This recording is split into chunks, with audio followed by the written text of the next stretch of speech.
কেমন আছেন সবাই? আমি আবারও একটি নতুন ব্লগ নিয়ে আপনাদের কাছে হাজির হলাম।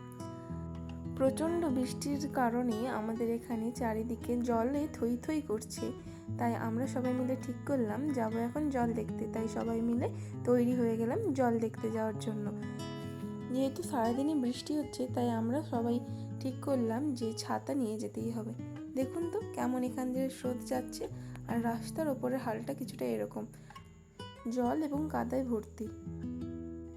যে কোনো কাজে আমাদের থেকে বাচ্চাদের আগ্রহ থাকে অত্যন্ত বেশি, তাই আমরা ছিলাম সবার পেছনে আর সবার আগে ছিল বাচ্চারা। ওই যে দূরে দুজনে চলে যাচ্ছে, তার মাঝে হচ্ছে আরেকজন, আর আমরা হলাম সবার পেছনে। যেহেতু সকাল থেকে বৃষ্টি হচ্ছে, তাই চারিদিকটা দিয়ে এখন স্রোত বইছে, পুকুরটাও পুরো ভরে গিয়েছে। আর এখানে দুদিকে দুটো খাল, সেই দুটো খালেও দেখছেন কতটা জল। এটা আমাদের বাড়ির পাশেই, আর আমরা এখন যাচ্ছি ছাতা মাথায় দিয়ে জল দেখতে। এই যে পৌঁছে গেলাম মাঠের মাঝখানে, দুদিকেই জল, আর কি ভালো দেখতে লাগছে সত্যি। সামনের এই লম্বা গাছগুলো হচ্ছে সুপারি গাছ, এখানে অনেক সুপারি ধরেছে। আর বৃষ্টির জন্য চারদিকে কেমন বন হয়েছে দেখুন, আর উপরে মেঘ ভর্তি আকাশ, সঙ্গে টিপ টিপ বৃষ্টি। আবহাওয়াটা সত্যিই খুব মনোরম।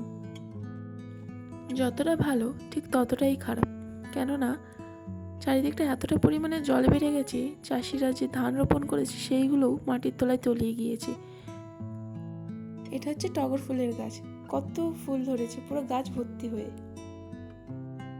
এখন বাজে 5টা, কিন্তু এতটাই মেঘ যে কালো হয়ে এসেছে চারিদিক। যেহেতু জল বেড়েছে, তাই আমাদের মতন অন্যরাও এসেছে জল দেখতে। আর এই বাচ্চাগুলোকে কে বোঝাবে, মোটেও রাস্তার ঠিক মতো জায়গা দিয়ে হাঁটছে না, এই দিক ওই দিক ছুটেই যাচ্ছে।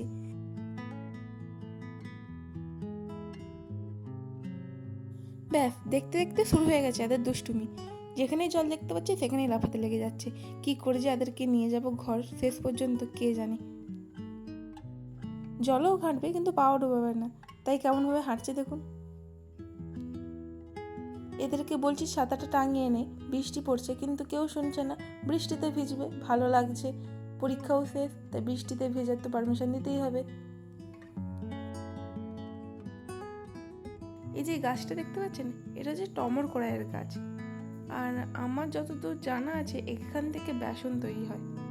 মাঠে এখন ভালোই হাওয়া দিচ্ছে, আর সেই জন্য জলের মধ্যে ঢেউও দেখা যাচ্ছে।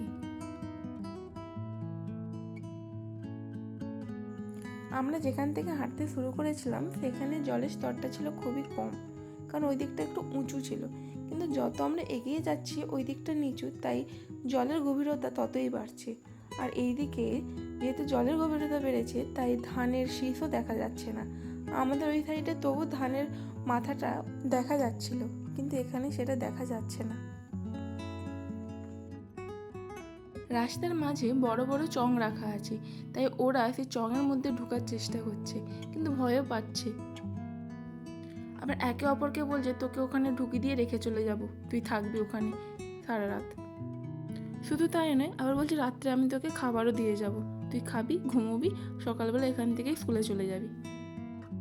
এই যে হলুদ রঙের জামা পরে ছেলেটা, এর নাম সন্দেশ, এটা আমরা ভালোবেসেই ডাকি। ওর জামাটা ফেঁসে গিয়েছে, তাই ও সবাইকে খুলে খুলে দেখাচ্ছে, দেখো আমার জামাটা ফেঁসে গিয়েছে। আর সেই শুনে বাকি দুজনের কি হাসি। ঘর থেকে যখন বেরিয়েছিলাম আমরা বলেছিলাম রাস্তার উপর জল পাবো, কিন্তু এখনো অবধি ভালো মতো জল আমরা পাইনি। তাই সবাই শুধু আমাদেরকে জিজ্ঞাসা করছে, আরে আমরা জল কোথায় পাবো, কোথায় যে জল ঘাঁটবো। আর আমরা শুধু বলে যাচ্ছি আরও আগেতে সেখানে যে জল পাবি। এবার যদি না জল পাই, তাহলে কিন্তু আমাদের কপালে দুঃখ আছে।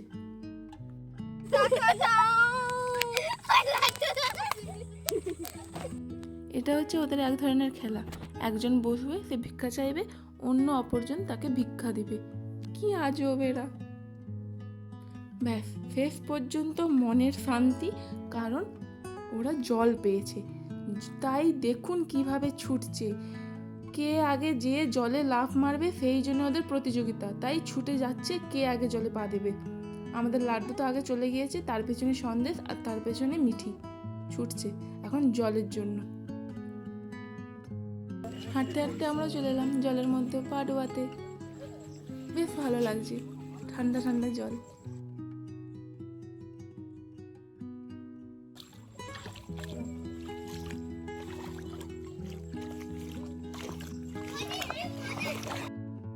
ওদের এখন খুব মজা হচ্ছে, ওরা জল ঘাঁটছে। আবার কেমনভাবে প্যান্টটাকে গুড়িয়েছে দেখুন, পরে এসেছে হাফ প্যান্ট কিন্তু তাও সেটাকে গুড়িয়ে রেখেছে যাতে না ভিজে যায়। শুধু কিন্তু জল ঘাঁটতে আসেনি, আমাদের আরও একটি কারণ হচ্ছে আমরা যাচ্ছি সিঙ্গারা খেতে। আর অনেকটা দূরেই, কিন্তু ওই দোকানের সিঙ্গারাটা সত্যিই খুব ভালো লাগে। তাই চলুন আমরা এখন সিঙ্গারা খাই। আর আপনাদের কেমন লাগলো এই ব্লগটা আপনারা বলবেন। এখনের জন্য বাই, টাটা।